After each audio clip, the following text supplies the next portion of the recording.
Орталық Азия мен Қазақстан аумағы жошы ұлысының орталық бөлігі болды. Шыңғыс ханның үлкен ұлынан тараған төре ұрпақтары осы ұлан-ғайыр аумақты билеп төстеді.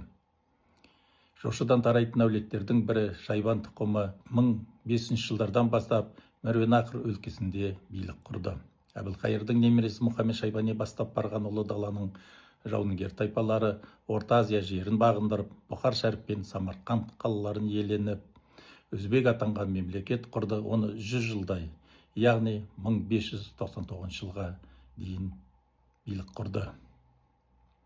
Шайбанды хандар, оның ішінде әйгілі Әбілқайыр хан мен оның немересі атақты Мұхаммед Шайбан хан құшшылардың арасында өмір сүрді. Құшыдан шыққан аталықтардың қатаң тәлім тәрбиесін көрді. Әбілқайыр хан ұлдарының аталығы Хақым Шейік Бахадур құшшы болды.